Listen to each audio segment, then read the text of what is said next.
अस्सलाम वालेकुम जी। उम्मीद करना कि सारे ठीक हो दे। अच्छा जी, माशाल्लाह एक और स्टूडेंट पास होए ने मोहम्मद जरगाम भाई ने नवारा तो दो गलती इन्हां दी होईयां ने और इन्हां अपनी थ्योरी पास की थी। तो बहुत बहुत मुबारक होवे और अल्लाह ताला अगे भी कामयाब करे इन्हां नू, आमीन। ते दूसरा जी, जेडे स्टूडेंट ने थ्योरी पास कर लईए, PDF मिल गया मेरे WhatsApp नंबर ते अपना PDF सेंड कर दिओ ताकि दूसरे दोस्तां नू भी शेयर हो जाए।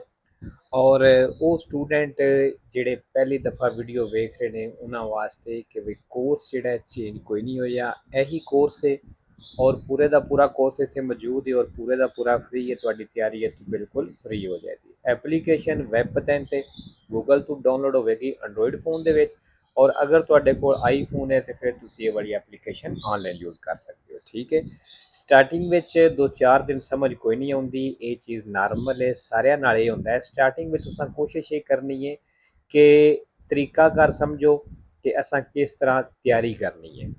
ਉਹ ਕੀ ਤਰੀਕਾ ਵੇ, ਤੁਸੀਂ ਪਹਿਲੇ ਵੀਡੀਓ ਵੇਖਣੀ ਹੈ, ਵੀਡੀਓ ਵੇਖੋ, ਵੀਡੀਓ ਵਿੱਚ ਤੁਸੀਂ 2 ਪੇਜ ਵੇਖਦੇ ਹੋ, 10 ਪੇਜ ਵੇਖਦੇ ਹੋ, ਜਿੰਨੇ ਵੀ ਪੇਜ ਵੀਡੀਓ ਵਿੱਚ ਵੇਖੇ ਨੇ ਉਹਨੇ ਪੇਜ ਜਾ ਕੇ ਐਪਲੀਕੇਸ਼ਨ ਤੋਂ ਆਰਗੂਮੈਂਟ ਹੀ ਕਰਨੇ ਨੇ। ਠੀਕ ਹੈ, ਵੇਰੋ ਲੱਗਦਾ ਹੈ ਵੇਰੋ ਕਰੋ, ਫਾਲਸੋ ਲੱਗਦਾ ਹੈ ਫਾਲਸੋ ਕਰੋ। ਠੀਕ ਹੈ, ਇਸ ਤਰ੍ਹਾਂ ਤਿਆਰੀ ਹੋਵੇਗੀ।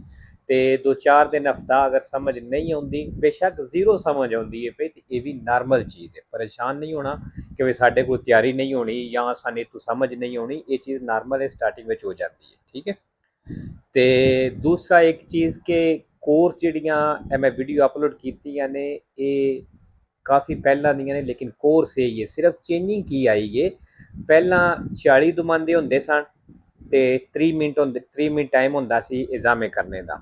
ਬਾਅਦ ਵਿੱਚ ਚੇਂਜਿੰਗ ਸਿਰਫ ਇਹ ਹੋਈ ਹੈ ਕਿ 63 ਦਮਾਂਦੇ ਹੋ ਗਏ ਨੇ ਔਰ ਟਾਈਮ ਜਿਹੜਾ ਹੈ ਇਜ਼ਾਮੇ ਦਾ ਇਹ 20 ਮਿੰਟ ਹੋ ਗਿਆ। ਠੀਕ ਹੈ, ਬਸ ਇਹ ਚੇਂਜਿੰਗ ਹੈ, ਕੋਰਸ ਹੈ ਇਹ। ਠੀਕ ਹੈ, ਕੋਰਸ ਹੈ ਇਹ, ਸਿਰਫ ਜਿਹੜੀ ਇਜ਼ਾਮੇ ਦੀ ਉਹ ਚੇਂਜਿੰਗ ਹੋਈ ਹੈ, ਉਹਦੇ ਨਾਲ ਕੋਈ ਫਰਕ ਨਹੀਂ ਪੈਂਦਾ। ਠੀਕ ਹੈ, ਤੇ ਚਲੋ ਜੀ ਬਾਕੀ ਦੱਸ ਕੇ ਤਾਂ ਵੇਖਦੇ ਆ। ਫਿਰ condurre un autoveicolo ਕਹਿੰਦਾ ਇੱਕ ਗੱਡੀ ਚਲਾਣੇ ਦੇ ਲਈ ਦੀ ਮਾਸਾ ਮਾਸੀਮਾ utilizzata ਜਿਹੜੀ ਮੈਕਸਿਮਮ ਵਜ਼ਨ ਦੀ ਇਜਾਜ਼ਤ ਦਿੱਤੀ ਗਈ ਹੈ pari a 3500 kg 3500 kg ਤੱਕ che traino un rimorchio ਤੇ rimorchio ਵੀ ਟੋਚਨ ਕਰਦੇ ਹੋ ਦੀ ਮਾਸਾ ਮਾਸੀਮਾ utilizzata ਦੀ 1000 kg ਬਈ 1000 kg ਦਾ ਤੁਸੀਂ rimorchio ਵੀ ਟੋਚਨ ਕਰ ਲੈਂਦੇ ਹੋ। ਇਹ necessario ਫਿਰ ਕਹਿੰਦਾ ਜ਼ਰੂਰੀ ਹੈ aver conseguito ਹਾਸਲ ਕਰਨਾ ਜਾਂ ਲੈਣਾ ਲਾ patente ਦੀ ਕੈਟੇਗੋਰੀਆ BE, ਫਿਰ ਕਹਿੰਦਾ BE ਕੈਟੇਗਰੀ ਦਾ ਲਾਇਸੈਂਸ ਕਰਨਾ ਜ਼ਰੂਰੀ ਹੈ। ਵੇਖੋ ਜੀ, ਕਿਉਂਕਿ 35 ਦੀ ਗੱਡੀ ਹੋ ਗਈ ਤੇ 1000 ਦਾ ਰਿਮੋਟ ਹੋ ਗਿਆ, ਉਹ ਹੋ ਜਾਂਦਾ 4500 ਕਿਲੋਗ੍ਰਾਮ। ਇਹਦੇ ਵਾਸਤੇ BE ਲਾਇਸੈਂਸ ਜ਼ਰੂਰੀ ਹੈ। ਦੂਸਰਾ ਕੀ ਹੈ civilmente ਜਿਹਦੇ ਤੇ civile ਲੱਗੀ ਹੈ obbligato ਕਹਿੰਦਾ ਉਹਦੇ ਤੇ ਲਾਗੂ ਹੁੰਦਾ ਹੈ a risarcire i danni provocati ਨੁਕਸਾਨਦਾਇ ਪੈਸੇ ਭਰਨਾ ਜਿਹੜਾ ਕੀਤਾ ਸੂਦਾ un sinistro stradale road accident ਦੇ ਵਿੱਚ può farsi assistere ਤੇ ਕਹਿੰਦਾ ਉਹ ਹੈਲਪ ਵੀ ਲੈ ਸਕਦਾ ਹੈ da un consulente ਕੋਲੋਂ ਦੀ ਇਨਫੋਰਟੂਨਿਸਟਿਕਾ ਸਟਰਾਦਾਲੇ ਮਤਲਬ ਜਿਹੜੇ ਬੰਦੇ ਇਹ ਕੰਮ ਕਰਦੇ ਨੇ, ਵਕੀਲ ਹੀ ਸਮਝ ਲਓ ਸੌਖਿਆਂ ਲਫ਼ਜ਼ਾਂ 'ਚ, ਵੀ ਤੁਸੀਂ ਉਹਨਾਂ ਕੋਲ ਹੈਲਪ ਵੀ ਲੈ ਸਕਦੇ ਹੋ, ਸਲਾਹ ਮਸ਼ਵਰਾ ਕਰ ਸਕਦੇ ਹੋ। ਵੇਰੋ ਜੀ ਇਹ ਚੀਜ਼ ਹੋ ਸਕਦੀ ਹੈ। तीसरा attraversamenti pedonali आ गई है in presenza del segnale raffigurato ਜਿਹੜਾ ਨਿਸ਼ਾਨ ਦਿਖਾਇਆ ਗਿਆ ਇਹਦੀ ਮੌਜੂਦਗੀ ਵਿੱਚ non è obbligatorio ਕਹਿੰਦਾ ਲਾਜ਼ਮੀ ਕੋਈ ਨਹੀਂ, ਜ਼ਰੂਰੀ ਕੋਈ ਨਹੀਂ dare la precedenza ai pedoni ਪੈਦਲ ਨੂੰ ਹੱਕ ਦੇਣਾ ਕਿ attraversano sulle strisce pedonali ਜਿਹੜੀਆਂ ਪੈਦਲ ਵਾਲੀਆਂ ਲਾਈਨਾਂ ਤੋਂ ਗੁਜ਼ਰ ਰਹੇ ਨੇ, ਕ੍ਰਾਸ ਕਰ ਰਹੇ ਨੇ। ਫਾਲਸੋ 4 ਨੰਬਰ ਜੀ ਸੋਸਤੇ ਦੀ ਪਾਬੰਦੀ ਵਾਲਾ ਨਿਸ਼ਾਨ ਹੈ ਔਰ B ਜਿਹੜੀ ਪਨੇਲੋ ਇੱਕ ਗੱਡੀ ਚੁੱਕਣੇ ਦਾ ਨਿਸ਼ਾਨ ਹੈ। ਅਗਰ A ਦੇ ਥੱਲੇ B ਪਨੇਲੋ ਲੱਗੀ ਹੈ ਤੇ ਤੁਸੀਂ ਇੱਥੇ ਸੋਸਤਾ ਕਰਦੇ ਹੋ, ਫਿਰ ਤੁਹਾਡੀ ਗੱਡੀ ਇੱਥੋਂ ਚੁੱਕ ਲੈਣ ਦੇ ਜਾਂ ਬਲਾਕ ਕਰ ਦੇਣ ਦੇ। ਠੀਕ ਹੈ, il segnale A ਕਹਿੰਦਾ A ਨਿਸ਼ਾਨ integrato con il pannello B ਨਿਸ਼ਾਨ ਦੇ ਨਾਲ ਜੁੜੇ ਹੈ। indica ਤੇ ਦੱਸ ਰਿਹਾ ਹੈ ਉਹਨਾਂ ਜ਼ੋਨਾਂ ਵੀ ਉਹ ਇੱਕ ਜ਼ੋਨ ਹੈ, ਉਹ ਏਰੀਆ ਰਿਮੋਸੀਓਨੇ ਕੋਤਾ ਜਿੱਥੋਂ ਰਿਮੋਸੀਓਨੇ ਕੋਤਾ ਕਰਨ ਦੇ ਮਤਲਬ ਵੀ ਤੁਹਾਡੀ ਗੱਡੀ ਇੱਥੋਂ ਹਟਾ ਦੇਣ ਦੇ। 5 ਨੰਬਰ ਜੀ attraversamento pedonale ਫਿਰ ਆ ਗਈ ਹੈ la segnaletica in figura ਦਾ ਨਿਸ਼ਾਨ ਤਸਵੀਰ ਦੇ ਵਿੱਚ indica ਦੱਸ ਰਿਹਾ ਹੈ un isola di traffico ਵੀ ਇੱਕ isola di traffico ਹੈ। ਫਾਲਸੋ 6 ਨੰਬਰ ਜੀ ਸੋਸਤੇ ਦੀ ਪਾਬੰਦੀ ਵਾਲਾ ਫਿਰ ਨਿਸ਼ਾਨ ਆ ਗਿਆ। ਥੱਲੇ ਪਨੇਲੋ ਜਿਹੜੀ ਤੀਰ ਵਾਲੀ ਲੱਗੀ ਹੈ ਇਹਨੂੰ ਆਖਦੇ ਨੇ ਪਨੇਲੋ ਇਨੀਸੀਓ। ਇਹਦਾ ਕੀ ਮਤਲਬ ਬਣੇਗਾ, ਕੋਈ ਸੋਸਤੇ ਦੀ ਪਾਬੰਦੀ ਹੈ ਉਹ ਇੱਥੋਂ ਸ਼ੁਰੂ ਹੋ ਗਈ।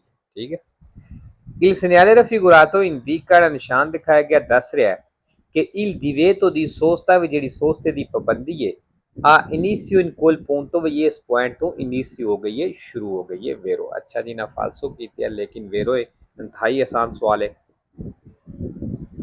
7 number quando giunti in prossimità di un incrocio, ਜਦੋਂ ਇੱਕ ਚੌਕ ਦੇ ਨਜ਼ਦੀਕ ਪਹੁੰਚਦੇ ਹੋ, ci accorgiamo, ਸਾਨੂੰ ਪਤਾ ਲੱਗਦਾ ਹੈ di aver sbagliato la corsia di preselezione, ਵੀ ਕੁਰਸੀਆ ਜਿਹੜਾ ਸਿਲੈਕਟ ਕਰਨਾ ਸੀ ਅਸਾਂ ਉਹ ਗਲਤ ਹੋ ਗਿਆ।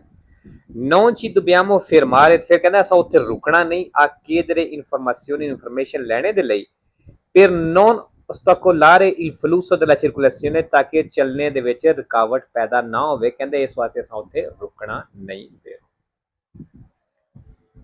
8 number l'apertura di un sportello del veicolo, ਕਹਿੰਦੇ ਜਿਹੜਾ ਗੱਡੀ ਦਾ ਦਰਵਾਜ਼ਾ ਖੋਲਣਾ ਹੁੰਦਾ ਹੈ dal lato del marciapiede footpath ਦੀ ਤਰਫ, comporta obbligo, ਕਹਿੰਦੇ ਇਹਦੇ ਨਾਲ ਇਹ ਚੀਜ਼ ਸ਼ਾਮਲ ਹੈ, ਲਾਗੂ ਹੁੰਦੀ ਹੈ di attivare indicatore di direzione, ਵਿੱਚ ਤੁਸੀਂ ਡਾਇਰੈਕਸ਼ਨ ਵਾਲਾ ਇਸ਼ਾਰਾ ਵੀ ਆਨ ਕਰੋ ਦਾ ਕੋਈ ਲਾਤੋ ਉਸ ਸਾਈਡ ਦਾ ਫਾਲਸੋ, ਮਤਲਬ ਉਹਦਾ ਇਹ ਵੀ ਜਿਹੜੀ ਸਾਈਡ ਦਾ ਦਰਵਾਜ਼ਾ ਤੁਸੀਂ ਖੋਲਣਾ ਗੱਡੀ ਦਾ ਉਹ ਸਾਈਡ ਦਾ ਇਸ਼ਾਰਾ ਵੀ ਆਨ ਕਰੋ, ਵੀ ਬੰਦਿਆਂ ਨੂੰ ਦੱਸੋ ਵੀ ਅਸਾਂ ਇਸ ਸਾਈਡ ਦਾ ਦਰਵਾਜ਼ਾ ਖੋਲਣ ਲੱਗੇ ਹਾਂ ਫਾਲਸੋ। 9 number gli indumenti ad uso motociclistico, ਜਿਹੜੇ ਮੋਟਰਸਾਈਕਲ ਦੇ ਇਸਤੇਮਾਲ ਵਾਸਤੇ ਲਿਬਾਸ ਜਿਹੜੇ ਇਹਨਾਂ ਦੇ ਕੱਪੜੇ ਹੁੰਦੇ ਨੇ, omologati ਮਨਜ਼ੂਰਸ਼ੁਦਾ, sono sottoposti a prove, ਕਹਿੰਦੇ ਐਸੇ prove ਐਸੇ ਟਰਾਈ ਦੇ ਵਿੱਚੋਂ ਗੁਜ਼ਰਦੇ ਨੇ di resistenza al taglio, ਕਿ ਇਹ ਕੱਟ ਤੋਂ ਬਚਾਉਂਦੇ ਨੇ, e all'abrasione ਦਾ impatto, ਤੇ ਰਗੜ ਤੋਂ ਵੀ ਬਚਾਉਂਦੇ ਨੇ ਜਦੋਂ ਇੰਪੈਕਟ ਹੁੰਦਾ ਮਤਲਬ ਐਕਸੀਡੈਂਟ ਹੁੰਦਾ ਹੈ, vero ਜੀ। 10 number se un infortunato della strada, ਜੇ ਸੜਕ ਦੇ ਉੱਤੇ ਇੱਕ ਜ਼ਖਮੀ ਹੈ, ha una abbondante emorragia esterna, ਔਰ ਉਹਦੀ ਨਸ ਕੱਟੀ ਗਈ, ਵੇਨ ਕੱਟੀ ਗਈ ਹੈ, ਮਤਲਬ ਖੂਨ ਬੜੀ ਤੇਜ਼ੀ ਨਾਲ ਬਾਹਰ ਨਿਕਲ ਰਿਹਾ ਹੈ, bisogna solo medicare la ferita, ਕਹਿੰਦਾ ਸਿਰਫ ਜ਼ਖਮ ਨੂੰ ਪੱਟੀ ਕਰ ਦੇਣੀ ਹੈ ਫਾਲਸੋ, ਪੱਟੀ ਕਰ ਦੇਣੀ ਮਤਲਬ ਉੱਤੇ ਕੋਈ ਦਵਾਈ ਸ਼ੋਈ ਲਾ ਦੇਣੀ ਹੈ ਫਾਲਸੋ। 11 number la banchina è una parte della carreggiata, ਕਹਿੰਦਾ ਜਿਹੜਾ banchina carreggiata ਦਾ ਹਿੱਸਾ ਵੇ, destinata ਤੇ ਬਣਾਇਆ ਗਿਆ alla sosta dei veicoli, ਗੱਡੀਆਂ ਦੇ ਸੋਸਤੇ ਵਾਸਤੇ ਫਾਲਸੋ। 12 ਨੰਬਰ ਜੀ ਇਸ ਨਿਸ਼ਾਨ ਦਾ ਕੀ ਮਤਲਬ ਵੀ ਇੱਥੋਂ ਸਾਈਕਲ ਦਾ ਰਿਜ਼ਰਵ ਰਸਤਾ ਸ਼ੁਰੂ ਹੋ ਗਿਆ। il segnale raffigurato, ਨਿਸ਼ਾਨ ਦਿਖਾਇਆ ਗਿਆ posto in corrispondenza, ਕਹਿੰਦਾ ਨਿਸ਼ਾਨ ਉੱਤੇ ਲੱਗੇ ਹੈ di un percorso per pedoni e biciclette, ਜਿਹੜਾ ਇੱਕ ਰਸਤਾ ਪੈਦਲ ਦੇ ਲਈ ਹੈ ਔਰ ਸਾਈਕਲ ਦੇ ਲਈ ਹੈ ਫਾਲਸੋ ਜੀ, ਇਹ ਸਿਰਫ ਸਾਈਕਲ ਵਾਸਤੇ। 13 ਨੰਬਰ ਪੈਦਲ ਦਾ ਇਸ਼ਾਰਾ ਆ ਗਿਆ।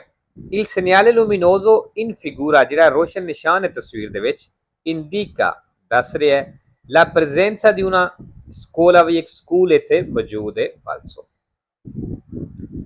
14 number il conducente deve regolare la velocità, driver ਕਹਿੰਦਾ ਸਪੀਡ ਨੂੰ ਲਾਜ਼ਮੀ ਰੈਗੂਲਰ ਕਰੇ, ਐਡਜਸਟ ਕਰੇ in relazione, ਹਿਸਾਬ ਦੇ ਨਾਲ, alle caratteristiche del veicolo, ਗੱਡੀ ਦੀ ਖਾਸੀਅਤ ਖੂਬੀ ਦੇ ਹਿਸਾਬ ਨਾਲ ਕਹਿੰਦਾ ਸਪੀਡ ਨੂੰ ਐਡਜਸਟ ਕਰੇ, vero। ਅੱਛਾ ਜੀ caratteristic ਆ ਗਿਆ, ਇਹ sempre vero ਔਰ falso ਵੀ ਹੈ, ਠੀਕ ਹੈ, falso ਪੁੱਛ ਲਵੇ ਅਜੇ। 15 ਨੰਬਰ ਇਹ consentito viaggiare per file parallele, ਕਹਿੰਦਾ file parallele ਮਤਲਬ ਬਰਾਬਰ ਲਾਈਨਾਂ ਵਿੱਚ ਜੁੜ ਕੇ ਚੱਲਣ ਦੀ ਇਜਾਜ਼ਤ ਹੈ। su strada con due corsie, ਉਹ ਸੜਕ ਉੱਤੇ ਜਿੱਥੇ ਦੋ ਕੁਰਸੀਏ ਨੇ, a doppio senso di marcia ਔਰ doppio senso ਹੈ, come quella in figura, ਜਿਸ ਤਰ੍ਹਾਂ ਤਸਵੀਰ ਦੇ ਵਿੱਚ ਫਾਲਸੋ ਜੀ। ਅਗਰ ਇਹ ਸੜਕ doppio senso ਹੋਵੇ ਤੇ ਫਿਰ file parallele ਕਿਸੇ ਸੂਰਤ ਵਿੱਚ ਵੀ ਇੱਥੇ ਨਹੀਂ ਚੱਲਿਆ ਜਾ ਸਕਦਾ, ਠੀਕ ਹੈ। ਤੇ ਲੋ ਜੀ ਅੱਜ ਦੀ ਵੀਡੀਓ ਇੱਥੇ ਖਤਮ ਹੁੰਦੀ, ਇਨਸ਼ਾਅੱਲਾ ਮਿਲਦੇ ਹਾਂ ਨੈਕਸਟ ਵੀਡੀਓ ਤੇ।